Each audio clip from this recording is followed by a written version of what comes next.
चलिए पहला number question है कि निम्नलिखित सागरों में से किसमें लवणता सबसे अधिक पाई जाती है? तो सीधे लाल सागर में याद रखिएगा, लाल सागर में सबसे ज्यादा लवणता पाई जाती है। कितना? 36 से 41%। ठीक है, लाल सागर को दिमाग में रखिएगा कि पूछ देगा सिंपल सा प्रश्न कि किसमें सबसे ज्यादा लवणता पाई जाती है, तो लाल सागर में।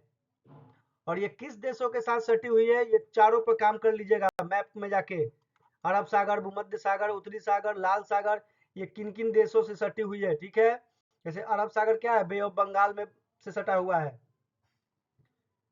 चलिए नेक्स्ट नंबर क्वेश्चन देखते हैं। नेक्स्ट नंबर क्वेश्चन है आम्र वर्षा भारत के किन राज्यों से होकर किन राज्यों में क्या है घटती है? तो आम्र वर्षा जो है केरल और कर्नाटक में भैया बरसती है। ग्रीष्म ऋतु के अंत में क्या है, ये मानसून के पूर्व ये वर्षा होती है, यानी आम्र वर्षा जो होती है मानसून से के पूर्व होती है। ठीक है, ये दिमाग में रखिएगा। और इसका महत्व क्या है? यह वर्षा आम के फसल की जल्द पकने में सहायक होती है, यानी आम के जल्द पकने में क्या है, सहायक है ये आम्र वर्षा। और कहाँ बरसती है? केरल और कर्नाटक में। सिंपल सा प्रश्न है, आम्र वर्षा भारत के किन राज्यों में सामान्य घटना है? तो केरल और कर्नाटक की। ठीक है, चलिए नेक्स्ट क्वेश्चन देखते हैं। निम्नलिखित में से कौन सा राज्य बांग्लादेश और म्यांमार के साथ सीमा साझा करता है? तो वो कौन सा राज्य है भैया जो सीमा साझा करता है किसके साथ? बांग्लादेश और म्यांमार के साथ। तो वो है आपका मिजोरम। मिजोरम क्या है? मिजोरम भारत का वो पूर्वोत्तर राज्य है जो पश्चिम में बांग्लादेश से किधर सटता है? पश्चिम से बांग्लादेश में, और म्यांमार में किधर? पूरब से। ठीक है, अब नागालैंड का क्या कहानी है भैया? तो नागालैंड केवल म्यांमार से सटता है। नागालैंड किससे सटता है? केवल म्यांमार से। त्रिपुरा का क्या कहानी है? तो त्रिपुरा तीन तरफ से बांग्लादेश में, यानी कि तीन साइड से क्या है, ये बांग्लादेश से सटा हुआ है। ठीक है, मणिपुर की क्या कहानी है? तो यह केवल म्यांमार से सटा हुआ, केवल म्यांमार से सटा हुआ है ये। ठीक है, तो इस दृष्टिकोण से तीनों का याद रखिएगा। नागालैंड केवल म्यांमार से, त्रिपुरा तीन साइड से बांग्लादेश से सटा हुआ है। ठीक है, ये म्यांमार से नहीं सटा हुआ है। मिजोरम बांग्लादेश और म्यांमार से सटा हुआ है। मणिपुर केवल म्यांमार से सटा हुआ है। ठीक है, चलिए नेक्स्ट नंबर क्वेश्चन चलते हैं। पृथ्वी का वायुमंडलीय निम्नलिखित में से मुख्यतः किसके द्वारा तप्त होता है? तो जी सिंपल सा बात है, किसके द्वारा तप्त होता है भैया? तो दीर्घ तरंग स्थलीय विकिरण। किसके द्वारा? दीर्घ तरंग स्थलीय विकिरण। सूर्य से आने वाली तरंगे लघु तरंग सौर विकिरण होती है, जिनसे वायुमंडल सीधे गर्म नहीं होता। मान लीजिए कि ये सन है, ठीक है, और यहाँ पे पृथ्वी है। जब सूरज की किरणें चलती हैं तो ये आती किससे है? शॉर्ट वेव से। शॉर्ट वेव के माध्यम से डायरेक्ट आई, और कुछ क्या है कि आई और कुछ आती है, कुछ डायरेक्ट लौट जाती हैं पहाड़ों से टकरा के या बर्फीली चोटियों से टकरा के। तो ये डायरेक्ट कुछ लौट जाती है। कुछ क्या है, कुछ अवशोषित हो जाती है पृथ्वी, कुछ अवशोषित कर लेती है कुछ हीट को, और उसको धीरे धीरे रिलीज करती है। और जिससे धीरे धीरे जिसको रिलीज करती है वो जाता है लॉन्ग वेव से, यानी कि निष्कासन किससे होगा? लॉन्ग वेव से। आएगा किससे? शॉर्ट वेव से। और जो आके तुरंत टकरा के लौट जाता है वो है अल्बीडो, उसी को कहते हैं। ठीक है, चलिए ये क्लियर है। नेक्स्ट क्वेश्चन देखते हैं। नेक्स्ट क्वेश्चन है काराकोरम मरुस्थल निम्नलिखित में से किस देश में स्थित है? प्रश्न पूछ रहा है कि काराकोरम जो मरुस्थल है, ये जो काराकोरम मरुस्थल है किस देश में स्थित है? तो ये कहाँ है भैया काराकोरम मरुस्थल? तो ये है आपको तुर्कमेनिस्तान में। ठीक है, काराकोरम कहाँ है? तुर्कमेनिस्तान में। ठीक है, मध्य एशिया के तुर्कमेनिस्तान देश में स्थित एक प्रसिद्ध बलुआ मरुस्थल है। प्रसिद्धि क्या है ये? इसको इसको प्रसिद्ध प्रसिद्ध विशेषता इसकी क्या है कि इसका जो नाम रखा गया है नरक का द्वार, इसी मरुस्थल में स्थित है। यानी जो कहता है नरक का द्वार जो है इसी मरुस्थल में क्या है? स्थित है। प्रसिद्ध नरक का द्वार कहता है। विकल्पों में कजाकिस्तान है एक, तो कजाकिस्तान की क्या है? यह काइजिल कुम मरुस्थल का कुछ भाग, और अरब सागर में। यहाँ यहाँ कौन सा मरुस्थल पाया जाता है भैया कजाकिस्तान में? तो काइजिल काइजिल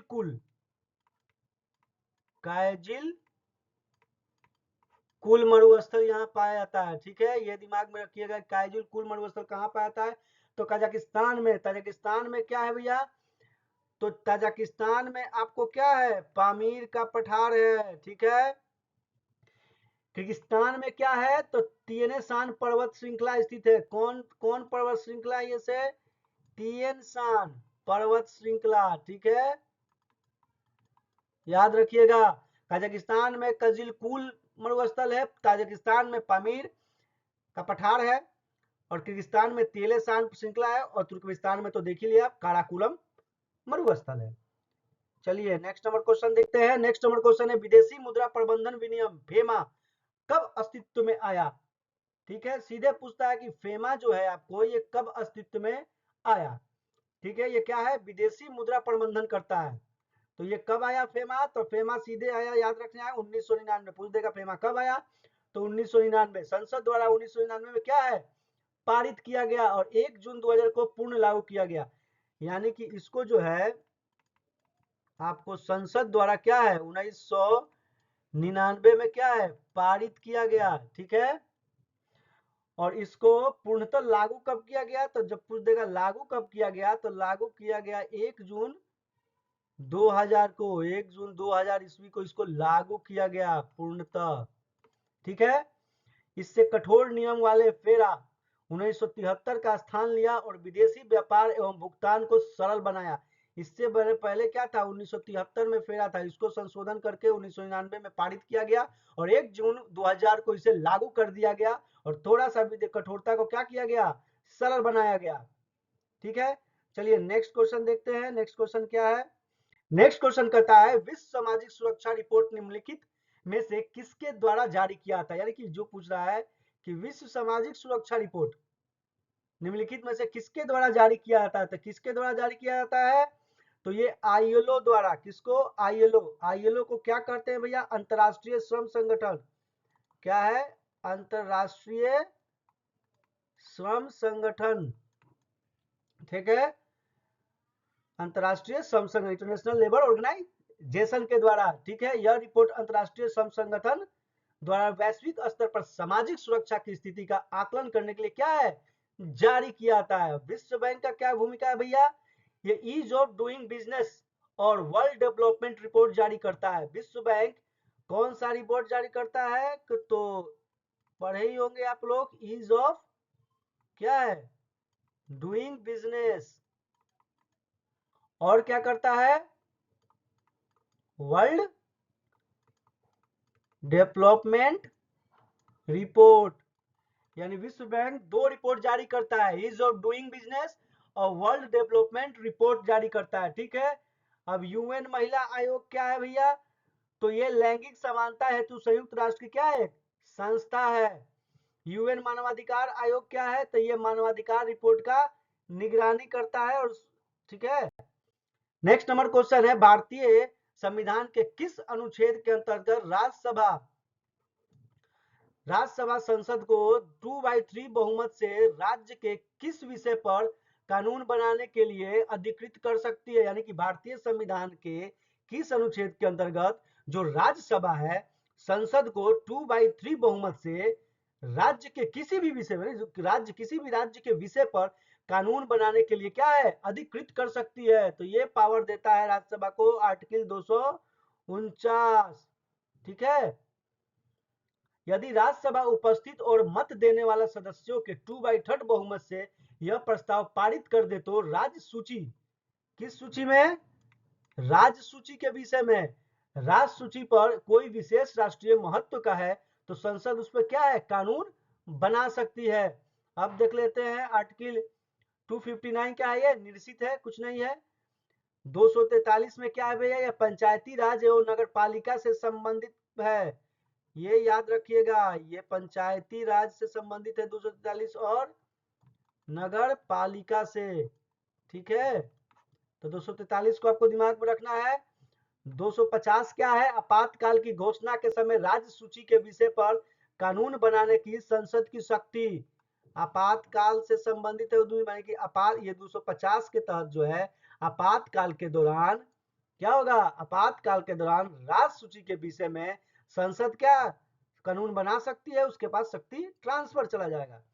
चलिए 9 नंबर क्वेश्चन कहता है कि लकड़ावाला समिति 1993 संबंधित है। क्या पूछ रहा है भैया कि लकड़ावाला जो समिति 1993 है ये किससे संबंधित है? तो ये संबंधित है क्या? गरीबी आकलन से। गरीबी आकलन से संबंधित है। ठीक है। डीटी लकड़ावाला समिति ये क्या हुआ था 1989 में।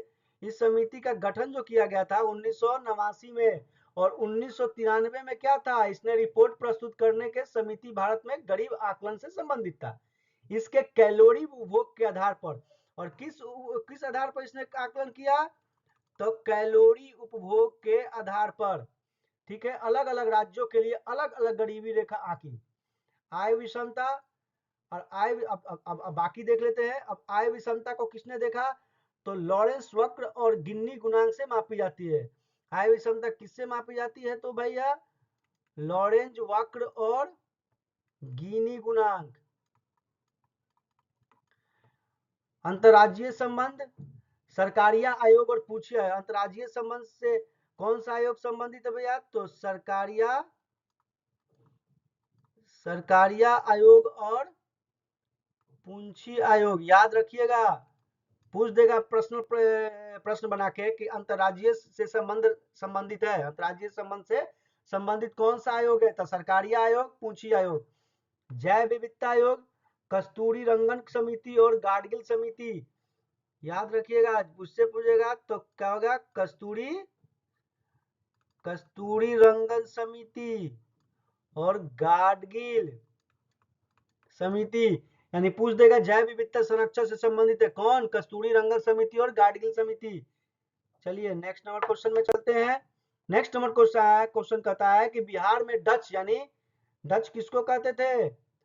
डच कहते थे आपको इन हॉलैंड और नीदरलैंड वालों को। तो बिहार में डच यानी हॉलैंड और नीदरलैंड फैक्ट्री की स्थापना कब की? यानी बिहार में डच फैक्ट्री की स्थापना कब हुई? तो कब हुई भैया? तो ये हुआ आपको 1632 ईस्वी में।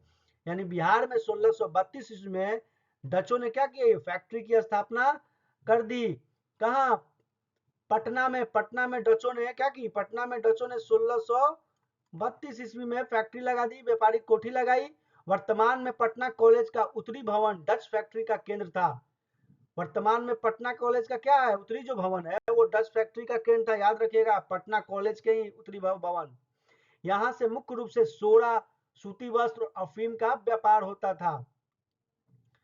ठीक है। चलिए इसी के साथ 10 क्वेश्चन का क्या है सेट समाप्त हुआ। मिलते हैं नेक्स्ट 10 क्वेश्चन के साथ, तब तक के लिए धन्यवाद।